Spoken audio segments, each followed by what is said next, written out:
నమస్తే. శ్రీ గురుభ్యో నమః. శ్రీమాత్రే నమః. మనం అంతటా వింటున్నారు, అందరూ వింటున్నారు. గ్రహాలు మార్పు జరుగుతున్నాయి, గ్రహాల కూటమి జరుగుతుంది, పంచగ్రహ కూటమి అంటున్నారు. ఈ గ్రహాల మూలంగా రకరకాలైనటువంటి భయాలు సృష్టించబడుతున్నాయి. రకరకాలైనటువంటి కొంతమంది దీనివల్ల చాలా విపరీతాలు జరుగుతాయని ఇలాంటివి రకరకాలు వింటున్నటువంటి సందర్భంలో ఈ వీడియో మీకు కొంత ఉపయోగపడుతుందన్న ఉద్దేశంగా ఈ వీడియోని వేస్తున్నాను. అయితే పంచగ్రహ కూటమి అంటే ఏంటి అనగానే మనకు చాలా వరకు తెలుసు. ఎప్పుడు కూడా గ్రహాలు అనేటువంటివి కదులుతూ ఉంటాయి. ఏ గ్రహమైనా సరే ఒక్కొక్క గ్రహానికి వేగం ఎక్కువ, ఒక గ్రహానికి తక్కువ.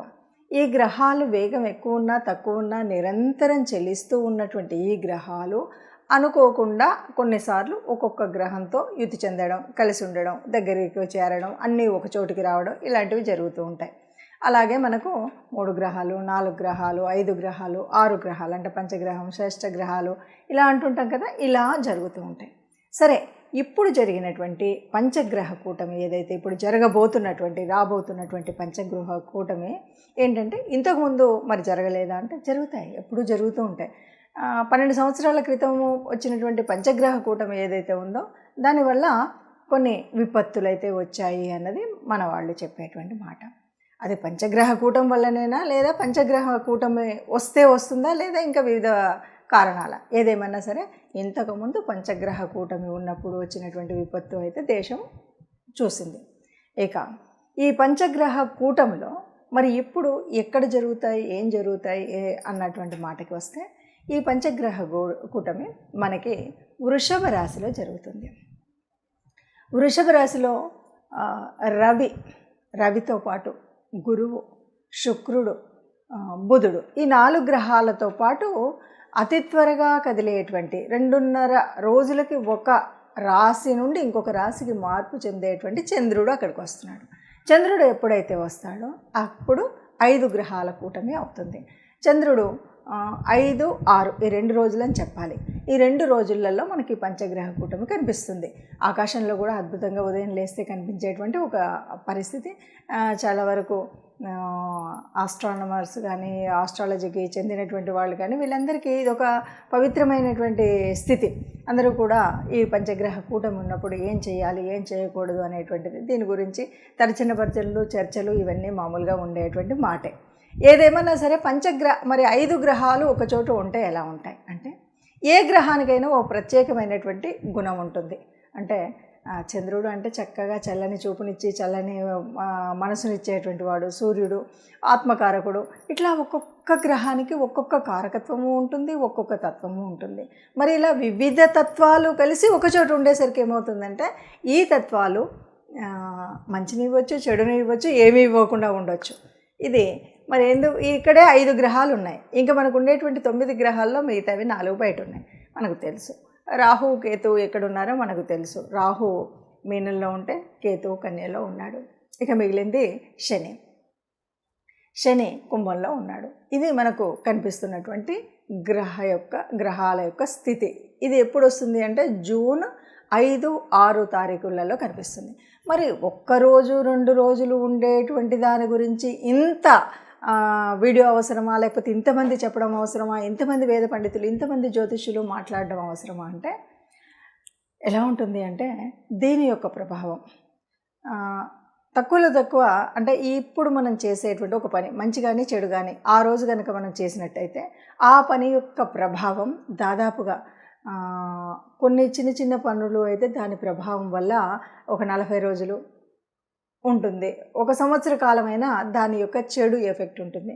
ఏదైనా మనం తెలియకుండా మన కర్మకాలి కొన్ని చెడు పద్ధతుల్లోకి కనుక పడినట్టయితే ఇది ఒక పుష్కర కాలం, ఈ కష్టం అనేటువంటిది మనకు కనిపిస్తుంది. అందుకోసం ఈ 12 గ్రహాలకు 12 యొక్క రాశులకు మరి ఎలా ఉంటుంది ఏంటి అన్న విషయాన్ని మనం తెలుసుకోవాల్సినటువంటి పరిస్థితి ఉంటుంది.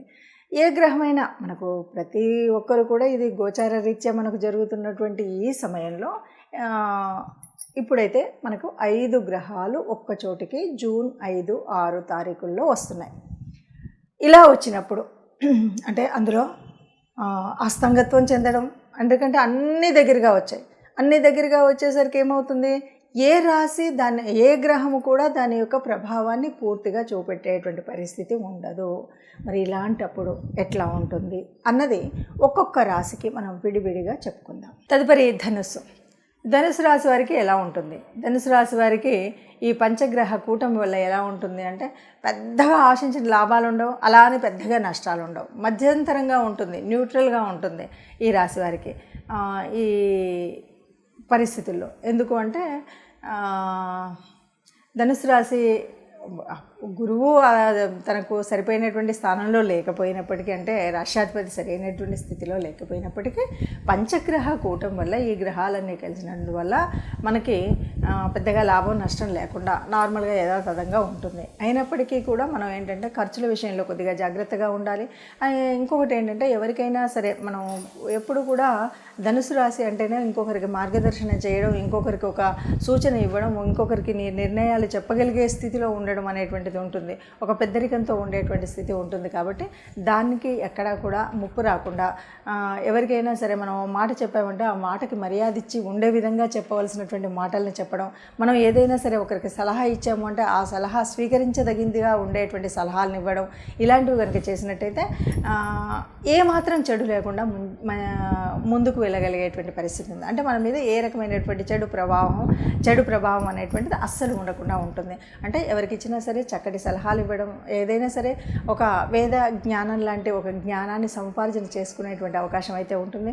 చక్కగా చదువు అంటే ఏదైనా సరే మనం చదువు అనగానే మనం ఏదో పుస్తకాలు చదవడం అంటే ఈ పుస్తకాలు కాదు, జ్ఞానానికి సంబంధించినటువంటి ఒక జ్ఞానాన్ని ఆర్జించేటువంటి అవకాశం అయితే ఉంటుంది. ఈ అవకాశాన్ని అందిపుచ్చుకొని మనం ముందుకు వెళ్తే కనుక ఇంకొకరికి మార్గదర్శనంగా నిలిచేటువంటి పరిస్థితి ధనుసు రాశి వారికి ఉంటుంది అని చెప్పచ్చు. ఇది మనం మామూలుగా మన యొక్క మనుషులకు సంబంధించినటువంటి విషయం. ఇంతే కాదు, ఇలా పంచగ్రహ కూటమి జరిగినప్పుడు దేశానికి విశ్వానికి కూడా మంచి చెడు అనేటువంటి జరుగుతుంది. ప్రత్యేకించి మరి మన భారతదేశానికి అనగానే ఈ దేశం వరకు మనం చూసుకున్నట్టయితే అనుకోని మార్పులు, ముఖ్యంగా రాజకీయంగా అంటే ప్రభుత్వానికి సంబంధించింది. పూర్వకాలం అయితే రాజులు వాళ్ళకి సంబంధించినటువంటిది, దేశాన్ని పరిపాలించే వాళ్ళ గురించి అనేటువంటిది ఉంటుంది.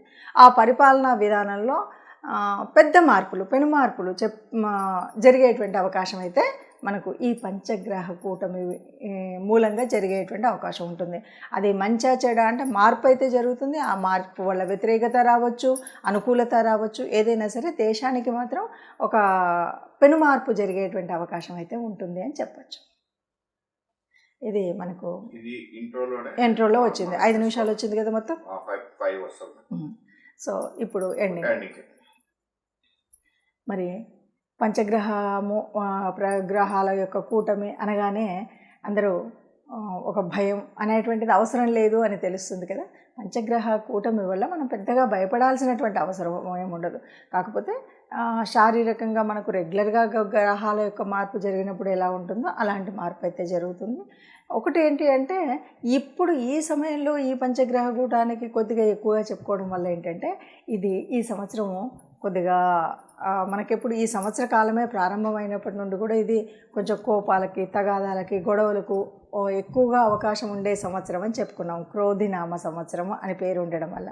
రెండవది, ఈ సంవత్సర ప్రారంభం మంగళవారం రోజు జరిగింది. మంగళవారానికి అధిపతి కుజుడు కూడా ఏమంటే చాలు కోపంతో గబగబా ముందుకు లేస్తూ ఉంటాడు. కోపంతో ఎవడి మీదకైనా పైకి వెళ్ళడానికి ఉంటుంది. ఈ ప్రభావం ఏదైతే ఉందో ఈ ప్రభావం మన మీద పడకుండా ఉండడం కోసం కాస్త శాంతియుతంగా ఉండాలి, నెమ్మదిగా ఉండాలి. ఎందుకంటే సహజ సిద్ధంగానే కోపతాపాలు ఎక్కువగా ఉండేటువంటి ఈ సంవత్సరంలో ఇలాంటివి రాకుండా మనం మన మనసుని కనుక కంట్రోల్ చేసుకోగలిగితే గ్రహాల స్థితి ఎట్లా ఉన్నా ఏమీ కాదు. ఇంతేకాదు, ముఖ్యంగా మనం కొన్ని పరిహారాలు ఏమంటే, అమ్మవారిని ఆరాధించడం, చక్కగా లలిత అమ్మవారిని స్తోత్రం చేయడం, 5, 6 తేదీల్లో ఏవైనా ముఖ్యమైనటువంటి పనులు ఉంటే ఆ పనులను ప్రారంభించకుండా ఉండడం. ముఖ్యము అంటే మనం వివాహాది కార్యక్రమాలు అయితే చేయలేము, ఎలాగో మనకి ఇప్పుడున్నటువంటి దీని మూలంగా ఎందుకంటే మౌఢ్యం ఉంది కాబట్టి. ఇక మనం చేసేటువంటివి గృహారంభాలు ఇవి కూడా చేయం. కానీ కొన్నిసార్లు ఎలా అంటే ఇంకా జీవితానికి పునాది వేసేటువంటి కొన్ని కార్యక్రమాలు మొదలు పెడుతూ ఉంటుంటారు. అలాంటి కార్యక్రమాలు ఇవి కూడా చేయకపోవడం, పెద్ద డెసిషన్కి మార్పు వచ్చేటువంటి విషయాల్లో ఈ డెసిషన్స్ తీసుకోవడం, ఇలాంటివి మనం చెయ్యకుండా ఉంటే మంచిది. ఒకవేళ ఏదో అయ్యింది అయినా సరే మనం ఇష్టదేవత ఆరాధన, లలిత అమ్మవారి ఆరాధన చేయడం అనేటువంటిది మర్చిపోకుండా చేయవలసినటువంటి పని.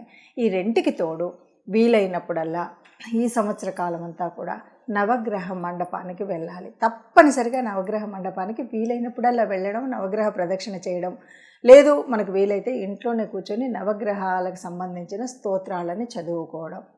ఇవన్నీ కూడా కాలేదండి మాతో అన్నప్పుడు ఒక పని చేయొచ్చు. మీకు వీలైనప్పుడు గోశాలలు ఎక్కడైనా ఉంటే గోశాలకు వెళ్ళి గోశాలలో మనం గోమాతకు కావలసినటువంటి గ్రాసాన్ని సమర్పించడం, వాళ్ళకి కావాల్సినటువంటి అంటే గోవులకు కావాల్సిన ఆహారాన్ని ఇవ్వడం కోసం మీరు డబ్బు కడతారా, వెళ్ళి మీరు స్వయంగా ఆ గ్రాసాన్ని తినిపిస్తారా, మీ ఇష్టం. మొత్తాన్ని గోగ్రాసాన్ని అందచేయడం అనేటువంటి విషయాన్ని మర్చిపోకుండా అందచేస్తే కనుక ఈ గ్రహాల మార్పు వల్ల వచ్చినటువంటి ఏ రకమైనటువంటి కష్టం నష్టం అంతగా ఎఫెక్ట్ లేకుండా హాయిగా ఉండగలుగుతాము అని చెప్పొచ్చు. అందరం సుఖంగా ఉండాలన్నదే. మార్పులు అనేటువంటిది గ్రహాలు నిరంతరం మారుతూనే ఉంటాయి. కానీ పుట్టినటువంటి మనం సుఖంగా సంతోషంగా ఉండాలి అన్నది అందరికీ ఆలోచన. అందరం సుఖంగా ఉండాలి, అందులో మనం ఉండాలి. నమస్తే. సర్వే జనా సుఖినో భవంతు.